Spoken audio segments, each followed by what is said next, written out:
आज ही Doubtnut app download करें। Doubtnut पर होगा अब आपके सभी मैथ्स, केमिस्ट्री, फिजिक्स और बायोलॉजी डाउट्स का सफाया। बस अपने क्वेश्चन की फोटो खींचो, उसे क्रॉप करो और तुरंत वीडियो सोल्यूशन पाओ। Download now. हेलो दोस्तों, आज का हम प्रश्न है, बताइए कि निम्न आकृतियों में दिए त्रिभुजों के युग्मों में कौन कौन से युग्म समरूप हैं। उस समरूपता कसौटी को लिखिए जिसका प्रयोग आपने उत्तर देने में किया है तथा साथ ही समरूप त्रिभुजों को सांकेतिक रूप में व्यक्त कीजिए। तो यहाँ देखिए अपने पास हमें कुछ प्रश्न दे रखे हैं और हमें बताना है कि इनमें से अपने पास कौन कौन से अपने पास समरूप युग्म है। तो जिससे कि अपने पास हम यहाँ पहले प्रश्न की बात करें तो यहाँ अपने पास हमें देखिए दो त्रिभुज दिख रहे हैं, एक ए बी सी दिख रहा है, दूसरा पी क्यू आर दिख रहा है। यहाँ अपने पास देखिए ये वाला कोण जो है वो अपने पास 60 डिग्री दे रखा है, ये वाला 80 डिग्री दे रखा है, ये वाला 40 डिग्री दे रखा है। इसमें अपने पास ये वाला 60 डिग्री, ये वाला 80 डिग्री और ये वाला अपने पास 40 डिग्री दे रखा है। तो यहाँ अपने पास हम बात कर लेते हैं त्रिभुज ए बी सी, त्रिभुज ए बी सी तथा दूसरा अपने पास त्रिभुज पी क्यू आर में, है ना। यही है दो त्रिभुज अपने पास, त्रिभुज A B C P Q R में। तो देखिए कोण ए और कोण पी बराबर है जो कि अपने पास हमें 60 डिग्री दे रखे हैं ना। तो यहाँ कोण ए बराबर कोण पी जो है वो 60 डिग्री है। फिर कोण बी और कोण क्यू अपने पास हमें 80 डिग्री दे रखे हैं। तो कोण बी बराबर अपने पास कोण क्यू है जो कि अपने पास हमें 80 डिग्री दिया है। तो यहाँ अपने पास हम लिख देंगे कारण में दिया है। और यहाँ देखिए अपने पास कोण सी और कोण आर अपने पास हमें 40 डिग्री दे रखा है। तो यहाँ अपने पास हम इसको लिखे या ना लिखे एक ही बात है। तो यहीं से देखिए दो कोण बराबर होंगे दो त्रिभुजों के। तो यहाँ अपने पास हम लिख देंगे कि कोण कोण नियम से, है ना। तो यहाँ अपने पास हम लिख देंगे कि कोण कोण नियम से क्या हो जाएगा, ये दोनों त्रिभुज अपने पास समरूप हो जाएगा। तो यहाँ अपने पास हम लिख देंगे त्रिभुज ए बी सी जो है वो समरूप है अपने पास त्रिभुज पी क्यू आर के, है ना। देखिए समरूप और सर्वांक्षम अलग अलग चीजें होती है। सर्वांक्षम में क्या होता है, भुजाओं की लंबाइयां जो है वो भी अपने पास बराबर होती है, जबकि इसमें क्या होता है, भुजाओं का अनुपात समान होता है। तो यहाँ देखिए त्रिभुज ए बी सी समरूप हो गया त्रिभुज पी क्यू आर के। और यहाँ समरूपता कसौटी लिखनी थी तो समरूपता कसौटी हो गई अपने पास कोण कोण नियम से, जिसे अपने पास हम अंग्रेजी में ए नियम भी कह सकते हैं ना। तो यहाँ ए नियम कह सकते हैं। देखिए हमें लिखना था, बताना था कि कौन कौन से युग्म समरूप है। तो पहला अपने पास समरूप है, पहली बात तो ये। अब समरूपता कसौटी को लिखिए तो यहाँ अपने पास समरूपता कसौटी होगी कोण कोण नियम से। फिर उसके बाद कह रहा था कि समरूप त्रिभुजों को सांकेतिक रूप में लिखिए। तो सांकेतिक रूप में अपने पास देखिए समरूपता का चिन्ह कुछ ऐसा होता है। तो यहाँ अपने पास हमने सांकेतिक रूप में लिख दिया। अब देखिए यहाँ अपने पास हम प्रश्न नंबर 2 की बात करें तो देखिए यहाँ अपने पास हमें क्या दे रखा है। देखिए ये वाली भुजा जो है वो अपने पास हमें 2.7 दे रखी है, ये वाली भुजा 3 दे रखी है, ये वाली भुजा 2 दे रखी है। यहाँ अपने पास ये वाली भुजा 4 दे रखी है, ये वाली 6 दे रखी है और ये वाली अपने पास 5 दे रखी है ना। तो चलिए अपने पास हम देखते हैं। तो यहाँ अपने पास एक त्रिभुज हो जाएगा एल एम और पी, है ना। तो यहाँ अपने पास हम लिख देंगे त्रिभुज एल एम पी। और दूसरा अपने पास त्रिभुज कौन सा है, तो यहाँ अपने पास देखिए दूसरा त्रिभुज है। चलिए अपने पास हम संगत भुजाएं लेने का प्रयास करें। तो यहाँ अपने पास देखिए एम पी का दुगना अपने पास ये दिख रहा है और यहाँ अपने पास पी एल का ये दिख रहा है ना। तो हम कह सकते हैं कि एम पी जो है वो अपने पास डी ई के संगत है ना, एम पी और डी ई। और यहाँ अपने पास एल पी जो है वो अपने पास डी एफ के, है ना। एल पी अपने पास डी एफ के।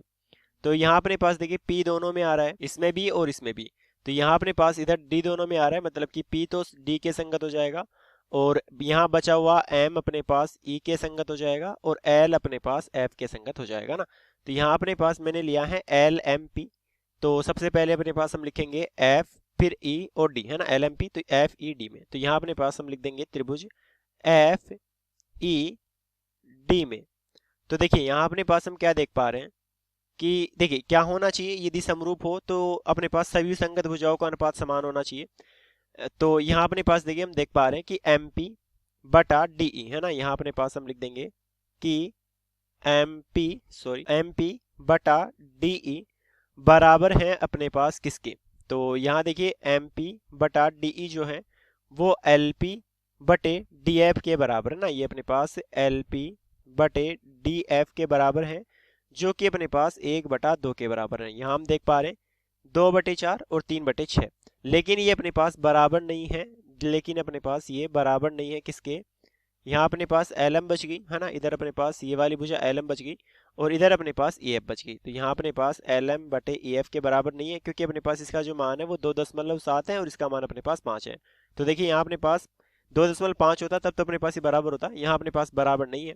तो बराबर नहीं है तो अपने पास हम क्या लिख देंगे कि अतः, है ना, यहाँ अपने पास हम लिख देंगे कि अतः दोनों त्रिभुज अपने पास समरूप नहीं है ना, अतः दोनों त्रिभुज समरूप नहीं है। तो यहाँ अपने पास दूसरे का उत्तर हो जाएगा कि यहाँ अपने पास जो दे रखे हैं दोनों युग त्रिभुजों का युग्म, ये अपने पास समरूप नहीं है।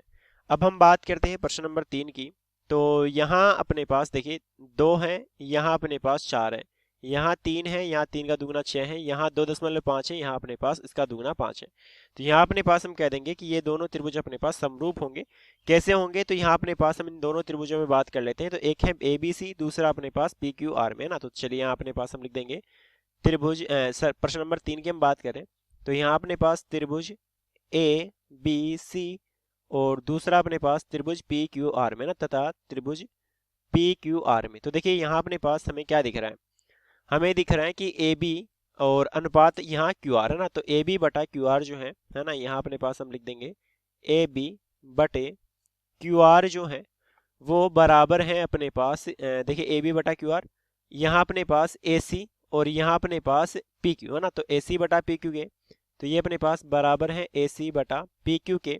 और फिर अपने पास यहाँ 2.5 और यहाँ 5 वाली, तो BC और PR के ना। तो ये अपने पास बराबर है, ये अपने पास बराबर है BC बटे PR के। और यहाँ अपने पास देखिए इन सबका अनुपात जो है वो 1:2 है। यहाँ 2 का दुगुना 4, 3 का दुगुना 6, 2.5 का दुगुना 5।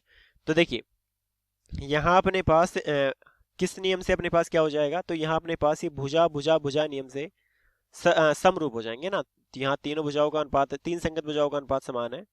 तो यहाँ अपने पास हम लिख देंगे भुजा भुजा भुजा नियम से, या फिर अपने पास हम इसको लिख सकते हैं SSH नियम से। तो क्या हो जाएगा, दोनों त्रिभुज अपने पास समरूप हो जाएंगे। लेकिन देखिए अपने पास यहाँ यदि अपने पास हम लिखे त्रिभुज ABC, तो इसके संगत अपने पास हम देखेंगे कि A के संगत क्या है, B के संगत क्या है, C के संगत क्या है ना। देखिए त्रिभुज ABC त्रिभुज PQR के संगत होगा, ये लिखना गलत हो जाएगा। यहाँ अपने पास हम पहले देखेंगे कि A के संगत क्या है, B के संगत क्या है और C के संगत क्या है। तो देखिए A इसमें भी है, A इसमें भी है, और यहाँ देखिए नीचे Q इसमें भी है, Q इसमें भी, मतलब A तो अपने पास किसके संगत हो गया, Q के संगत हो गया। अब देखिए B इसमें भी है, B इसमें भी है, और यहाँ देखिए R इसमें भी है, R इसमें भी है। तो मतलब कि B जो है वो अपना R के संगत हो गया, तो बचा हुआ C जो है वो अपने पास P के संगत हो जाएगा। तो यहाँ अपने पास हम लिखेंगे A के संगत Q, फिर B के संगत अपने पास R, और फिर अपने पास C के संगत अपने पास P है ना। तो देखिए त्रिभुज ABC जो है वो PQR के संगत नहीं होगा, वो QRP के समरूप होगा ना। तो त्रिभुज ABC समरूप हो जाएगा त्रिभुज QRP के। आगे हम बात करते हैं प्रश्न नंबर 4 की, है ना। तो यहाँ देखिए अपने पास हम लिख देते हैं प्रश्न नंबर 4 में तो क्या चाहिए हमें। तो यहाँ अपने पास देखिए प्रश्न नंबर 4 की बात करें तो यहाँ अपने पास ये 70 डिग्री दे रखा है। चलिए दोबारा लिख देते हैं कि ये वाला कोण जो है वो अपने पास हमें 70 डिग्री दे रखा है, ये वाला कोण अपने पास 80 डिग्री दे रखा है, ये वाला अपने पास हम चाहे तो निकाल सकते हैं। तीनों कोणों का योग होता है 180 डिग्री, तो यहाँ 180 माइनस 70 माइनस 80 हो जाएगा। यहाँ देखिए ये वाला कोण जो है वो अपने पास 30 डिग्री है, ये वाला कोण अपने पास हमें 80 डिग्री दे रखा है, और ये वाला कोण अपने पास हमें नहीं पता। तो चलिए ये वाला कोण निकाल लेते हैं। तो यहाँ अपने पास त्रिभुज के तीनों कोणों का योग होता है 180 डिग्री, और उसमें से अपने पास ये दोनों कोण घटा देंगे तो ये वाला कोण आ जाएगा। तो 80 डिग्री माइनस 30 डिग्री कर देंगे तो 8 और 3 11, तो यहाँ अपने पास ये 70 डिग्री के बराबर आ जाएगा। तो ये वाला कोण जो है वो 70 डिग्री आ जाएगा। ऐसे ही अपने पास हम ये वाला कोण निकालेंगे तो वो 30 डिग्री आएगा। 180 माइनस 80 100 माइनस 70 अपने पास 30 आ जाएगा। तो चलिए अपने पास हम लिख देते हैं कि यहाँ त्रिभुज एक तो हो जाएगा DEF, और इधर अपने पास PQ, ये अपने पास आ रहा है। तो यहाँ लिख देते हैं त्रिभुज DEF, तो त्रिभुज DEF तथा त्रिभुज PQR में ना, तथा त्रिभुज PQR में ना, यही है। देखिए दोबारा देख लेते हैं, यहाँ त्रिभुज DEF और PQR में। तो देखिए यहाँ अपने पास क्या क्या बराबर है हम लिख देते हैं। तो कोण D तो अपने पास किसके बराबर है, तो यहाँ अपने पास हम देख पा रहे हैं कि कोण D यहाँ 70 डिग्री और इसमें 70 डिग्री अपने पास कोण P है। तो यहाँ कोण D अपने पास बराबर है कोण P के। दूसरा अपने पास देखिए 80 डिग्री वाला कोण जो है वो अपने पास बराबर था, तो इधर E है, इधर अपने पास Q है। तो यहाँ अपने पास हम लिख देंगे कि कोण E जो है वो अपने पास कोण Q के बराबर है, और ये अपने पास 80 डिग्री दे रखा था, और ये जो है वो अपने पास 70 डिग्री दे रखा था। और यहाँ अपने पास कारण भी लिख देंगे दिया है। तो देखिए यहाँ अपने पास दो कोण बराबर हो गए, तीसरा भी अपने पास बराबर है हमें दिख रहा है, और वैसे भी बराबर ही होगा क्योंकि दो कोण बराबर है, तो कोण एफ और कोण आर को बराबर लिख सकते हैं चाहे तो।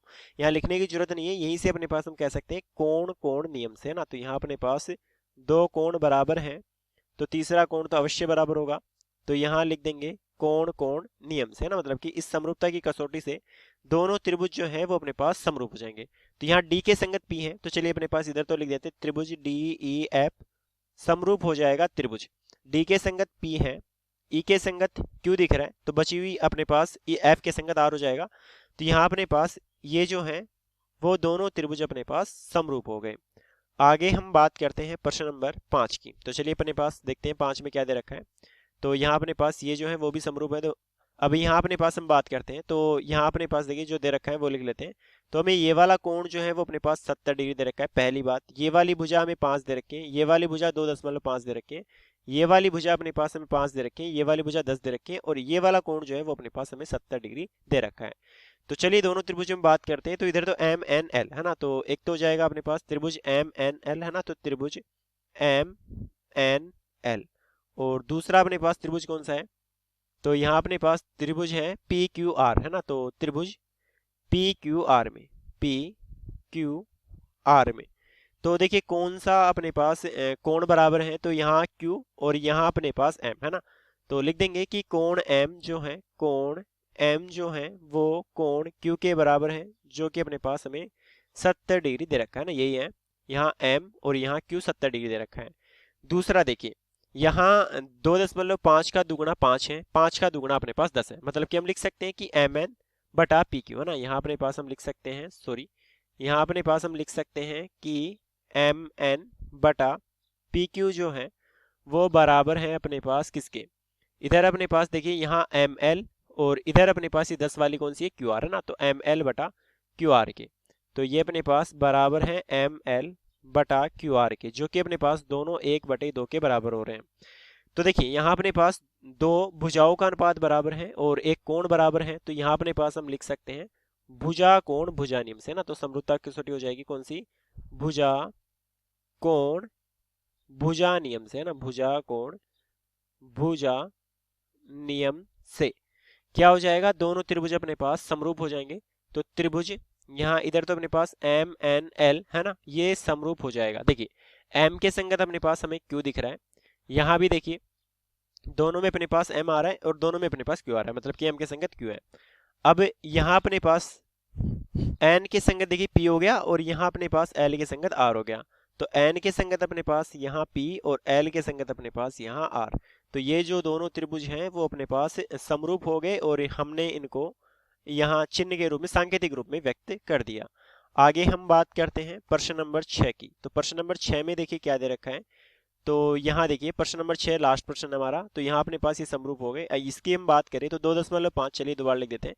यहाँ ये वाली भुजा जो है वो 2.5 दे रखी है, ये वाली भुजा 3 दे रखी है, ये वाली 5 दे रखी है, और यहाँ देखिए एक अपने पास भुजा गायब है। यहाँ 80 डिग्री दे रखा है, यहाँ 80 डिग्री दे रखा है।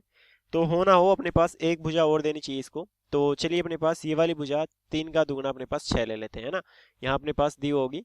तो चलिए अपने पास हम इन दोनों त्रिभुजों में देखिए, तो एक त्रिभुज हो गया ABC और एक त्रिभुज हो गया अपने पास DEF है ना। तो देखिए यहाँ अपने पास हम बात करते हैं त्रिभुज ABC तथा त्रिभुज DEF में।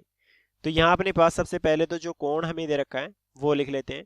तो इसमें भी 80 डिग्री, इसमें भी 80 डिग्री, तो A और F अपने पास बराबर हो जाएगा। तो यहाँ अपने पास हम लिख देंगे कि कोण A जो है वो कोण F के बराबर हो जाएगा, जो कि अपने पास 80 डिग्री के बराबर होगा। आगे हम बात करते हैं, तो यहाँ देखिए 2.5 का दुगुना 5 है और 3 का दुगुना अपने पास 6 है। तो यहाँ अपने पास हम लिख देंगे कि AB और इधर DF है ना, तो ये हो जाएगा अपने पास AB बटा DF है ना। तो AB बटा DF जो है वो बराबर है अपने पास, देखिए यहाँ अपने पास BC और इधर अपने पास DE। तो BC बटा DE के, तो ये अपने पास बराबर है BC बटा DE के, जो कि अपने पास किसके बराबर है, 1/2 के है ना। यहाँ 2.5/5 2 और 3 दूनी 6, मतलब कि 1/2 आ जाएगा। तो वही देखिए भुजा कोण भुजा नियम से ना, दो भुजाओं का अनुपात है, एक कोण बराबर है। तो यहाँ अपने पास हम लिख देंगे कि भुजा कोण भुजा नियम से है ना। तो समरूपता की कसौटी हो गई भुजा कोण भुजा नियम। तो यहाँ से अपने पास हम कह सकते हैं भुजा कोण भुजा नियम से कि दोनों त्रिभुज अपने पास समरूप होंगे, तो त्रिभुज ए बी सी जो है वो समरूप हो जाएगा त्रिभुज। देखिए ए के संगत अपने पास हमें एफ दिख रहा है, तो एफ है ना, और यहाँ भी देख सकते हैं कि देखिए इसमें बी दोनों में आ रहा है, यहाँ डी दोनों में आ रहा है, तो मतलब कि बी के संगत डी है तो ए के संगत एफ हो जाएगा। और यहाँ चलिए बी के संगत डी हो गया, तो यहाँ अपने पास एफ डी, और बचा हुआ अपने पास जो सी है वो ई के संगत हो जाएगा, तो यहाँ अपने पास एफ डी ई। तो यहाँ अपने पास हमने इसको सांकेतिक रूप में भी लिख दिया कि त्रिभुज ए बी सी जो है वो त्रिभुज एफ डी ई के समरूप होगा। धन्यवाद दोस्तों, उत्तर हो गया। क्लास 6 से 12 से लेके नीट, IIT, जेईई मेंस और एडवांस के लेवल तक 10 मिलियन से ज्यादा स्टूडेंट्स का भरोसा। आज ही डाउनलोड करें डाउटनेट ऐप या व्हाट्सएप कीजिए अपने डाउट्स 8400 400 400 पर।